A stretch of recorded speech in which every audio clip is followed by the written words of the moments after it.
Good morning, students. Today we are going to learn the financial markets and services subject, and today's topic is primary market instruments. Okay, we had studied what is a primary market, and today we are going to learn the various instruments we are using to raise capital or to raise fund through primary market. Okay, primary market is the market for newly created securities എന്ന് നമ്മൾ പഠിച്ചു അല്ലേ.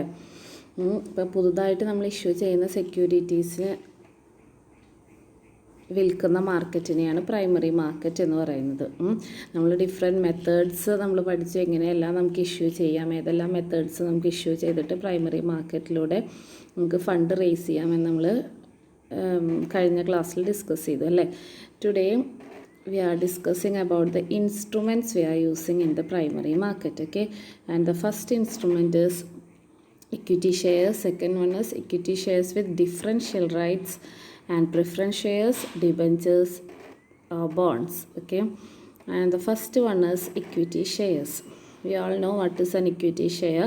Equity share means it is the ordinary share, അല്ലെങ്കിൽ real ഓണേഴ്സിന് നമ്മൾ കൊടുക്കുന്ന shares, അല്ലെങ്കിൽ they are the real owners അല്ലേ.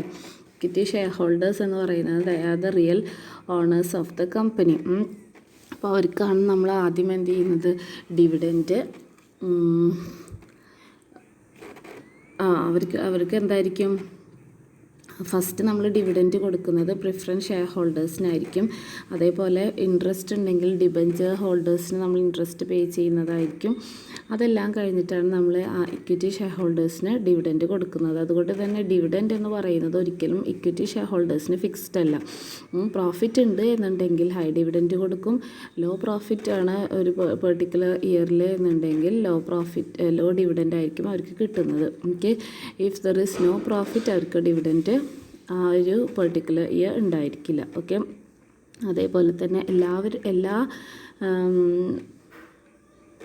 എല്ലാ ഫിനാൻഷ്യൽ ബേർഡൻസും അല്ലെങ്കിൽ എല്ലാ പേയ്മെൻറ്റ്സും പേ ചെയ്തതിന് ശേഷം മാത്രമാണ് ഇക്വിറ്റി ഷെയർ ഹോൾഡേഴ്സിന് ഷെയർ ക്യാപിറ്റൽ അവർക്ക് വൈൻഡിങ് അപ്പിൻ്റെ സമയത്ത് കൊടുക്കാറ്, റീപേ ചെയ്യാറ്.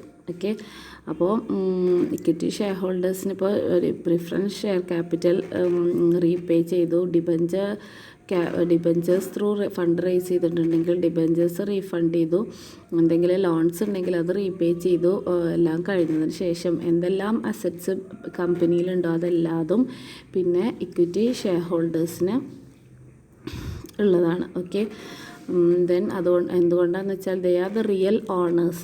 അവരാണ് എല്ലാ റിസ്ക്കും അവരാണ് എടുക്കുന്നത് അല്ലേ. അതുകൊണ്ട് they are the real owners. അപ്പോൾ ബാക്കിയുള്ള എല്ലാ അസറ്റ്സും ഇവർക്ക് ഇക്വിറ്റി ഷെയർ ഹോൾഡേഴ്സിന് എടുക്കാവുന്നതാണ്. Okay, and equity shares classified in two different groups. First one is blue chip shares. Blue chip shares എന്ന് പറഞ്ഞാൽ ഹൈ ഏർണിങ്സ് ഉള്ള കമ്പനീസ്, വെൽ റെപ്യൂട്ടഡ് ആയിട്ടുള്ള കമ്പനീസ്, അല്ലെങ്കിൽ നന്നായിട്ട് എസ്റ്റാബ്ലിഷ്ഡ് ആയിട്ടുള്ള കമ്പനി, അവർക്ക് എന്താണെന്ന് വെച്ചാൽ ഹൈ ട്രാക്ക് റെക്കോർഡ് ഉണ്ടായിരിക്കും. എല്ലാ വർഷവും അവർ ഹൈ ഡിവിഡൻറ്റ് ഷെയർ ഹോൾഡേഴ്സിന് കൊടുക്കാൻ പറ്റുന്ന കമ്പനീസ്, ആ കമ്പനീസിനെയാണ് നമ്മൾ ബ്ലൂ ചിപ്പ് കമ്പനീസ് എന്ന് പറയുന്നത്. അപ്പോൾ അങ്ങനത്തെ ബ്ലൂ ചിപ്പ് കമ്പനീസിൻ്റെ ഷെയർസിനെയാണ് ബ്ലൂ ചിപ്പ് ഷെയർസ് എന്ന് പറയുന്നത്. Okay, then second one is the growth shares. Growth shares എന്ന് വെച്ചാൽ ഗ്രോയിങ് കമ്പനീസിൻ്റെ ഷെയർസ്. ഗ്രോയിങ് കമ്പനീസ് എന്താ ചെയ്യുക, അവർക്ക് ഓരോ സ്റ്റേജസ് ഓഫ് ഗ്രോത്തിൽ അവർക്ക് ഫണ്ട് ആവശ്യം ഉണ്ടായിരിക്കും അല്ലേ. അപ്പോൾ അതുകൊണ്ട് അവരെന്ത് ചെയ്യില്ല, ഡിവിഡൻറ്റ് ഇഷ്യൂ ചെയ്യില്ല. പകരം അവരെന്ത് ചെയ്യും, ഡിവിഡൻറ്റ് വീണ്ടും ബിസിനസ്സിൽ റീഇൻവെസ്റ്റ് ചെയ്യും. റീഇൻവെസ്റ്റ് ചെയ്തിട്ട് അവരുടെ പ്രോഫിറ്റ് ലെവൽ അവർ റേസ് ചെയ്ത് വരിക, അല്ലെങ്കിൽ അവരുടെ ബിസിനസ് ഡെവലപ്പ് ചെയ്ത് കൊണ്ടുവരുന്ന കമ്പനീസിനെയാണ് ഗ്രോയിങ് കമ്പനീസ് എന്ന് പറയുന്നത്. ഈ ഗ്രോയിങ് കമ്പനീസിൻ്റെ ഷെയർസിനെയാണ് ഗ്രോത്ത് ഷെയർസ് എന്ന് പറയുന്നത്. Okay, the next is the income shares. Income shares എന്ന ഈ കേസിൽ എങ്ങനെയാണെന്ന് വെച്ചാൽ കമ്പനീസ് എന്ത് ചെയ്യുന്നില്ല, പ്രോഫിറ്റ് ഒരിക്കലും അവർ ബിസിനസ്സിൽ തന്നെ വീണ്ടും ഇൻവെസ്റ്റ് ചെയ്യുന്നില്ല. എന്താണോ പ്രോഫിറ്റ് ആ ഒരു പെർട്ടിക്കുലർ ഇയറിൽ കിട്ടുന്നത്, ആ പ്രോഫിറ്റ് അവർ കംപ്ലീറ്റ് എടുക്കുന്നുണ്ട്. Then they are distributing it among the share holders. Okay, അപ്പോൾ അതുകൊണ്ട് തന്നെ ഈ ഇൻകം ഷെയർസ് എന്ന് ഈ ഒരു സിസ്റ്റം ഫോളോ ചെയ്യുന്ന കമ്പനീസ് ആണെങ്കിൽ അവർ പ്രോഫിറ്റ് ഒരിക്കലും റീറ്റെയിൻ ചെയ്യുന്നില്ല, they are distributing as dividend. അതുകൊണ്ട് തന്നെ അങ്ങനത്തെ കമ്പനിയുടെ ഷെയർ ഹോൾഡേഴ്സിന് എല്ലാ വർഷവും അവർക്ക് ഇൻകം ഏൺ ചെയ്യുന്നുണ്ടായിരിക്കും. അപ്പോൾ അങ്ങനത്തെ ടൈപ്പ് ഓഫ് കമ്പനീസിൻ്റെ ഷെയർസിനെയാണ് ഇൻകം ഷെയർസ് എന്ന് പറയുന്നത്. Okay, the next category cyclical shares. Cyclical shares means the value of shares, ആ ഷെയറിൻ്റെ price, the market price keeps on fluctuating.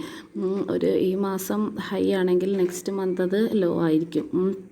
അങ്ങനെ കീപ്സ് ഓൺ ഫ്ലക്ച്വേറ്റിംഗ്. ആ പെർട്ടിക്കുലർ മാർക്കറ്റ് പീരീഡിന് അല്ലെങ്കിൽ നേച്ചർ ഓഫ് ദ മാർക്കറ്റിനെ ഡിപ്പെൻഡ് ചെയ്തുകൊണ്ട് market price കൂടുകയും കുറയുകയും അങ്ങനെ നല്ല വേരിയേഷൻസ് അല്ലെങ്കിൽ നല്ല ഫ്ലക്ച്വേഷൻസ്, സൈക്ലിക്കൽ ഫ്ലക്ച്വേഷൻസ് ഉണ്ടാവുന്ന കമ്പനീസാണ് എന്നുണ്ടെങ്കിൽ അങ്ങനത്തെ ഷെയർസ് ഉള്ള കമ്പനീസിൻ്റെ ഷെയർസിനെയാണ് സൈക്ലിക്കൽ ഷെയർസ് എന്ന് പറയുന്നത്. ഓക്കെ, ഒരുപാട് ഫ്ലക്ച്വേഷൻസ് ഉള്ള ഷെയർസിനെയാണ് നമ്മൾ cyclical shares. Market price will keeps on fluctuating. Okay, ഇപ്പോൾ ബൂം പീരീഡിലാണെന്നുണ്ടെങ്കിൽ കമ്പനീസ് നല്ല ഹൈ റേറ്റ് ആയിരിക്കും, ഡിപ്രഷൻ പീരീഡിലാണെങ്കിൽ ലോ റേറ്റ് ആയിരിക്കും. Okay, then defensive shares means the companies food processing അല്ലെങ്കിൽ ബിവറേജ്, ഡ്രഗ്സ് ഇതൊക്കെ പ്രൊഡ്യൂസ് ചെയ്യുന്ന കമ്പനിയുടെ ഷെയർസിനെയാണ് ഡിഫെൻസീവ് ഷെയർസ് എന്ന് പറയാം.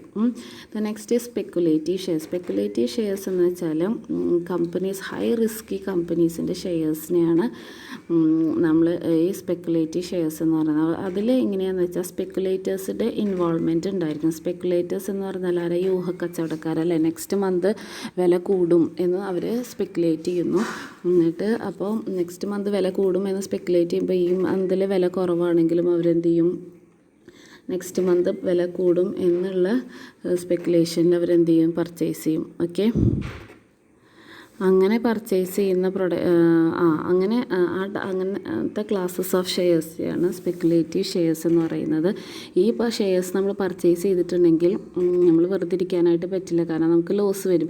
നമുക്കത് നല്ല ഡീപ്പ് നോളേജ് നമുക്ക് ഈ ഒരു മാർക്കറ്റ് മൂവ്മെൻറ്റ്സ് എപ്പോഴും നമ്മൾ വാച്ച് ചെയ്തുകൊണ്ടേയിരിക്കണം. മാർക്കറ്റ് മൂവ്മെൻറ്റ്സിനനുസരിച്ച് നമ്മളത് ഷെയർ വിൽക്കുകയും വാങ്ങുകയും ചെയ്തുകൊണ്ടേയിരിക്കണം. ഓക്കെ, അപ്പോൾ ഇങ്ങനത്തെ കേസിൽ നമുക്ക്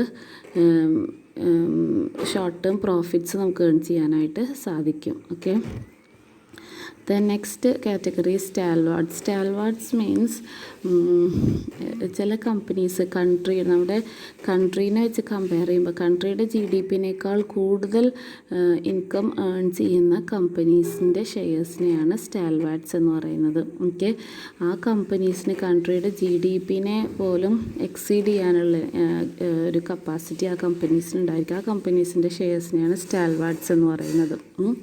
the next one is the fast growers means small companies ആയിരിക്കും. അത് ഓരോ വർഷവും 20 to 25% ഗ്രോത്ത് അവർ കാണിച്ചുകൊണ്ടേയിരിക്കും. ഓക്കെ, അങ്ങനത്തെ ടൈപ്പ് ഓഫ് കമ്പനീസിൻ്റെ ഷെയർസിനെയാണ് ഫാസ്റ്റ് ഗ്രോവേഴ്സ് എന്ന് പറയുന്നത്. ഓക്കെ, സ്ലോ ഗ്രോവേഴ്സ് എന്ന് പറഞ്ഞാൽ എന്തായിരിക്കും? അത് ഓൾറെഡി ഗ്രോ ചെയ്തിട്ടുള്ള കമ്പനീസ് ആയിരിക്കും. ഇനി അങ്ങോട്ട് ഗ്രോ ചെയ്യാനായിട്ടൊന്നും ഉണ്ടാവില്ല, അവർക്ക് മാക്സിമം ലെവൽ എത്തിയിട്ടുണ്ടായിരിക്കും. അപ്പോൾ അങ്ങനെ ആകുമ്പോൾ അവർക്ക് ഇനിയും ഗ്രോ ചെയ്യാനുള്ളൊരു ഓപ്പർച്യൂണിറ്റി അവർക്കില്ല. അപ്പോൾ അങ്ങനത്തെ ഇതിൽ അവരുടെ ഗ്രോത്ത് എന്തായിരിക്കും? GDP-നെ വെച്ച് കമ്പയർ ചെയ്യുമ്പോൾ ലോ ഗ്രോത്ത് ആയിരിക്കും ഉണ്ടായിരിക്കുക. അപ്പോൾ അങ്ങനെ ആകുമ്പോൾ അങ്ങനത്തെ ടൈപ്പ് ഓഫ് കമ്പനീസിൻ്റെ ഷെയർസിനെയാണ് സ്ലോ ഗ്രോവേഴ്സ് എന്ന് പറയുന്നത്. The next is asset place എന്ന് വെച്ചാൽ ചില കമ്പനീസിന് ഹൈ വാല്യൂ ഉള്ള വാല്യുവബിൾ അസറ്റ്സ് ഉണ്ടായിരിക്കും. ആ വാല്യുബിൾ അസറ്റ്സ് ഓൺ ചെയ്യുന്ന കമ്പനീസിൻ്റെ ഷെയർസിനെയാണ് അസറ്റ് പ്ലേസ് എന്ന് പറയുന്നത്. ഇപ്പോൾ വാല്യുവബിൾ അസറ്റ്സ് ഉള്ള കമ്പനീസിൽ ഇൻവെസ്റ്റ് ചെയ്യാനായിട്ട് എല്ലാവർക്കും ഇൻട്രസ്റ്റ് ആയിരിക്കും. അപ്പോൾ എല്ലാ ഇൻവെസ്റ്റേഴ്സും ഈ ഒരു ഷെയർസ് വിൽക്കുന്നുണ്ടോ അല്ലെങ്കിൽ ഇഷ്യൂ ചെയ്യുന്നുണ്ടോ എന്ന് നോക്കി നിൽക്കുന്നവരായിരിക്കും. അപ്പോൾ അസറ്റ് പ്ലേസ് എന്ന് പറയുന്നത് ആ കാറ്റഗറി ടൈപ്പ് ഓഫ് കമ്പനീസിൻ്റെ ഷെയർസിനെയാണ്. The next is turn around shares means ഇപ്പോൾ ഒരു ചില കമ്പനീസ് ലോസ് നന്നായിട്ട് ഇൻകർ ചെയ്യുന്നുണ്ട്, ഒരുപാട് ലോസ് ഇൻകർ ചെയ്യുന്നുണ്ട്. ബട്ട് ഇപ്പോൾ അവരത് റിക്കവർ ചെയ്ത് വരുന്നുണ്ട് എന്നുണ്ടെങ്കിൽ, ഇപ്പോൾ ഈ സ്റ്റേജിൽ അവർ ആ ലോസ് റിക്കവർ ചെയ്ത് വരുന്നുണ്ടെങ്കിൽ ആ ഒരു ടൈപ്പ് ഓഫ് കമ്പനീസിൻ്റെ ഷെയർസിനെയാണ് ടേൺ അറൗണ്ട് ഷെയർസ് എന്ന് പറയുന്നത്.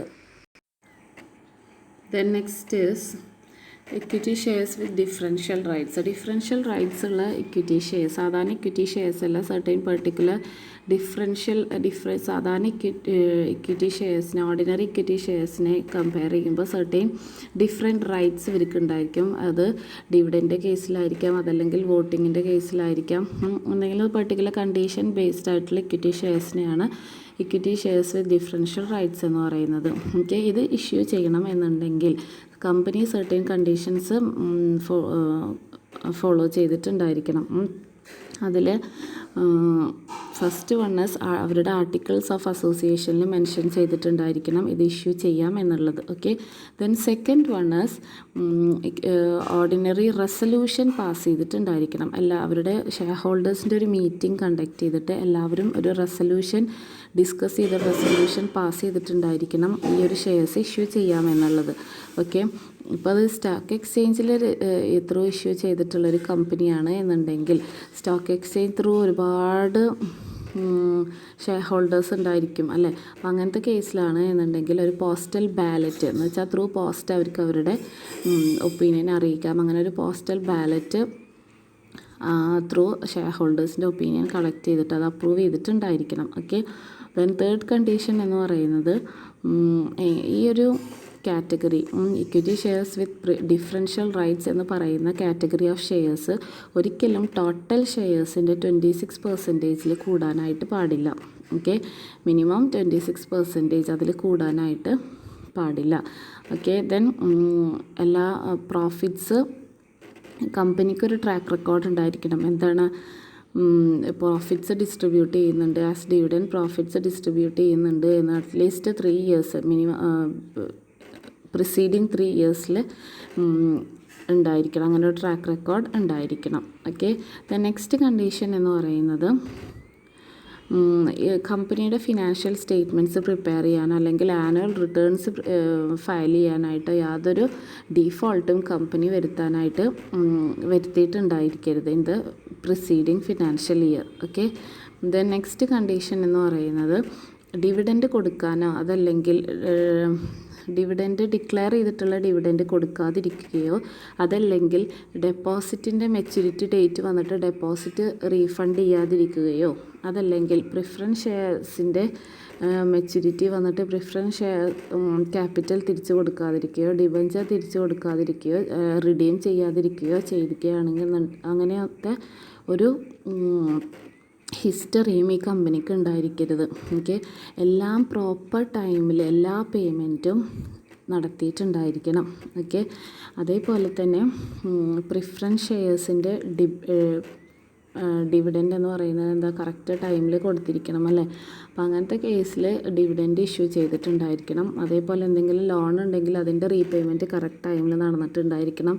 ഇപ്പം ഏതെങ്കിലും ഫിനാൻഷ്യൽ ഇൻസ്റ്റിറ്റ്യൂഷൻസ് ലോൺ എടുത്തിട്ടുണ്ടെങ്കിൽ സ്റ്റേറ്റ് ഫിനാൻഷ്യൽ ഇൻസ്റ്റിറ്റ്യൂഷൻസ് അല്ലെങ്കിൽ ഷെഡ്യൂൾഡ് ബാങ്കിൽ നിന്നൊക്കെ ലോൺ എടുത്തിട്ടുണ്ടെങ്കിൽ അതിൻ്റെയൊക്കെ പേയ്മെൻറ്റ് കറക്റ്റായിട്ട് കൊടുത്തിട്ടുണ്ടായിരിക്കണം. അത് ഏതെങ്കിലും ഒരു ഇയറിലോ അല്ലെങ്കിൽ ഏതെങ്കിലും ഒരു മന്തിലോ ഡീഫോൾട്ട് വരുത്താനായിട്ട് പാടില്ല. അങ്ങനെ വരുത്തിയിട്ടുണ്ട് എന്നുണ്ടെങ്കിൽ ഈ കാറ്റഗറി ഓഫ് ഷെയർസ് ഇഷ്യൂ ചെയ്യാനായിട്ട് കമ്പനിക്ക് സാധിക്കില്ല. Okay, then next court through എന്തെങ്കിലും ഒരു കേസ് ഈ കമ്പനിയുടെ എഗെയിൻസ്റ്റ് ഫയൽ ചെയ്തിട്ടുണ്ടായിരിക്കാനും പാടില്ല. In the preceding last 3 years യാതൊരു കോർട്ട് ത്രൂ ഒരു കേസും ഈ കമ്പനിയുടെ പേരിൽ ഫയൽ ചെയ്തിട്ടുണ്ടായിരിക്കാനും പാടില്ല. ഓക്കെ, അപ്പോൾ ഇതെല്ലാം ഒരു കമ്പനി സാറ്റിസ്ഫൈ ചെയ്യുന്നുണ്ട് എന്നുണ്ടെങ്കിൽ യാതൊരു ഫയലും കമ്പനിയുടെ പേരിലില്ല, എല്ലാ പേയ്മെൻറ്റ്സും കറക്റ്റായിട്ട് കൊടുക്കുന്നുണ്ട്, ആർട്ടിക്കിൾസിൽ മെൻഷൻ ചെയ്തിട്ടുണ്ട് ഇഷ്യൂ ചെയ്യണമെങ്കിൽ ഇഷ്യൂ ചെയ്യാം എന്നുള്ളത് ആർട്ടിക്കിൾസിൽ മെൻഷൻ ചെയ്തിട്ടുണ്ട്. അതേപോലെ തന്നെ എല്ലാ ഷെയർ ഹോൾഡേഴ്സിനെയും വിളിച്ചിട്ട് ഒരു ഓർഡിനറി റെസൊല്യൂഷൻ പാസ് ചെയ്തിട്ടുണ്ട് എന്നുണ്ടെങ്കിൽ ഈ കണ്ടീഷൻസ് ഒക്കെ ഫുൾഫിൽ ചെയ്യുന്നുണ്ട് എന്നുണ്ടെങ്കിൽ any company can issue this type of this category of equity shares. Okay, then Next category is preference shares. Preference shares means in the name itself we know certain preferential rights will be there along with this shares. ഈ ഷെയർസിൻ്റെ കൂടെ certain preferential rights share ഹോൾഡേഴ്സിന് enjoy ചെയ്യാം. അത് ഡിവിഡൻ്റെ കേസിലാവാം, അതല്ലെങ്കിൽ capital repayment കേസിലായിരിക്കാം. Okay, അപ്പോൾ ഇവിടെ എന്ന് വെച്ചാൽ ഡിവിഡൻഡ് ഫിക്സഡ് ആയിരിക്കും. പക്ഷേ ഈ certain exceptional കേസസിലല്ലാതെ ഇവർക്ക് വോട്ടിംഗ് റൈറ്റ്സ് ഉണ്ടായിരിക്കില്ല. സാധാരണ ഇന്ത്യയിൽ പ്രിഫറൻസ് ഷെയർസ് എന്ന് പറയുന്നത് that is cumulative in nature. Okay, cumulative in nature ആയിരിക്കും. റേറ്റ് ഓഫ് ഡിവിഡൻറ്റ് എന്ന് പറയുന്നത് ഇവിടെ ഫിക്സഡ് ആയിരിക്കും. ഇന്ത്യയിൽ എങ്ങനെയാണെന്ന് വെച്ചാൽ ക്യുമുലേറ്റീവ് ഇൻ നേച്ചറാണ്. ക്യുമുലേറ്റീവ് എന്ന് വെച്ചാൽ ഒരു വർഷം ഡിവിഡൻറ്റ് കൊടുത്തിട്ടില്ല എന്നുണ്ടെങ്കിൽ അടുത്ത വർഷവും അത് പെൻഡിങ് വയ്ക്കുക. അടുത്ത വർഷം ഈ വർഷത്തതും കഴിഞ്ഞ വർഷത്തെയും കൂടിയിട്ട് ഈ വർഷം നമ്മൾ എന്ത് ചെയ്യണം, ഡിവിഡൻറ്റ് കൊടുക്കണം. ഓക്കെ, അങ്ങനെ ഏതെങ്കിലും ഒരു ഇയർ ഡീഫോൾട്ട് വരികയാണെന്നുണ്ടെങ്കിൽ അത് ക്യുമുലേറ്റ് ചെയ്ത് പോവും. ഓക്കെ, അപ്പോൾ ഇവർക്ക് പ്രിഫറൻസ് ഷെയർസിന് ഡിവിഡൻറ്റ് കൊടുത്തതിന് ശേഷം മാത്രമാണ് നമ്മൾ ഇക്വിറ്റി ഷെയർസിന് നമ്മൾ ഡിവിഡൻറ്റ് കൊടുക്കുന്നത്. അപ്പോൾ ഇക്വിറ്റി ഷെയർ ഹോൾഡേഴ്സിന് ഡിവിഡൻറ്റ് കൊടുക്കുന്നതിന് മുൻപായിട്ട് നമ്മൾ പ്രിഫറൻസ് ഷെയർ ഹോൾഡേഴ്സിന് ഡിവിഡൻറ്റ് കൊടുത്തിരിക്കണം. ഓക്കെ, ഇനി പ്രിഫറൻസ് ഷെയർ ഹോൾഡേഴ്സിൻ്റെ ഡിവിഡൻറ്റ് ഇൻ കേസ് ഏതെങ്കിലും കഴിഞ്ഞ 6 വർഷത്തിൽ ഏതെങ്കിലും 3 വർഷം പെൻഡിങ് ഉണ്ട് എന്നുണ്ടെങ്കിൽ, 3 വർഷം അവർക്ക് ഡിവിഡൻറ്റ് കൊടുക്കാനായിട്ട് കമ്പനിക്ക് സാധിച്ചിട്ടില്ല എന്നുണ്ടെങ്കിൽ പ്രിഫറൻസ് ഷെയർ ഹോൾഡേഴ്സിന് ഒരു റൈറ്റ് കിട്ടുക. ആ റൈറ്റ് എന്താണെന്ന് വെച്ചാൽ ബോർഡ് ഓഫ് ഡയറക്ടേഴ്സിൽ ഒരു മെമ്പറെ അപ്പോയിൻറ്റ് ചെയ്യാവുന്നതാണ്. ബോർഡ് ഓഫ് ഡയറക്ടേഴ്സിലേക്ക് ഒരു മെമ്പറെ പ്രിഫറൻസ് ഷെയർ ഹോൾഡേഴ്സിന് അവർ ഇലക്ട് ചെയ്യാവുന്നതാണ്. Okay, then next is debentures bonds. Bonds എന്ന് പറയുന്നത് രണ്ടും സെയിം തന്നെയാണ്. രണ്ടും fixed rate of interest bear ചെയ്യുന്ന സെക്യൂരിറ്റീസാണ്. ഓക്കെ, ഇവിടെ കമ്പനിക്ക് അഡീഷണൽ ഫണ്ട്സ് ആവശ്യമുള്ളപ്പോൾ കമ്പനി എന്താ ചെയ്യുന്നത് എന്ന് വെച്ചാൽ പബ്ലിക്കിൻ്റെ കയ്യിൽ നിന്ന് ഷെയർസ് ഇഷ്യൂ ചെയ്യാതെ പബ്ലിക്കിൻ്റെ കയ്യിൽ നിന്ന് ഫണ്ട് റേസ് ചെയ്യണം. അപ്പോൾ അതിനായിട്ട് ഫണ്ട് റേസ് ചെയ്യുമ്പോൾ ഇത്ര എമൗണ്ട് നിങ്ങളുടെ കയ്യിൽ നിന്ന് കൈപ്പറ്റിയിട്ടുണ്ട് എന്നുള്ളത് അതിൻ്റെ റൂൾസ്, ഇത്ര റേറ്റ് ഓഫ് ഇൻട്രസ്റ്റിൽ നിങ്ങൾക്ക് തരുന്നതായിരിക്കും ഇത്ര വർഷത്തിന് എന്നുള്ള ഡീറ്റെയിൽസ് അടങ്ങിയിട്ടുള്ളൊരു എക്നോളജ്മെൻറ്റ് ഒരു കമ്പനിയുടെ കോമൺ സീൽ വെച്ചിട്ടുള്ള നമ്മൾ കൊടുക്കുന്നതിനെയാണ് ഡിബഞ്ചർ എന്ന് പറയുന്നത്, കടപ്പത്രം എന്ന് പറയും. അപ്പം ഇവർക്ക് എന്തുണ്ടായിരിക്കില്ല, വോട്ടിംഗ് റൈറ്റ്സ് ഉണ്ടായിരിക്കില്ല. ഇവർ ജസ്റ്റ് ഒരു ക്രെഡിറ്റർഷിപ്പ് സെക്യൂരിറ്റിയാണ്. ഇതെന്ന് വെച്ചാൽ എത്ര കട എടുത്തിട്ടുണ്ട് എന്നുള്ളതിന് ഒരു സെക്യൂരിറ്റി, അതാണ് ഡിബഞ്ചർ എന്ന് പറയുന്നത്. ഇവിടെ ഫിക്സഡ് റേറ്റ് ഓഫ് ഇൻട്രസ്റ്റ് ആയിരിക്കും. ഇവിടെ ഡിബഞ്ചേഴ്സ് ആൻഡ് ബോൺഡ്സ് എന്ന് പറയുന്ന രണ്ടും സെയിം തന്നെയാണ്. അമേരിക്കൻസ് അത് ബോൺഡ്സ് എന്ന് പറയും, യൂറോപ്യൻസ് അത് ഡിബഞ്ചേഴ്സ് എന്ന് പറയുന്നു. ഓക്കെ, ഇതാണ് ഇന്നത്തെ topic. Different primary market instruments, equity shares with differential rights, then preference shares and debentures. Thank you.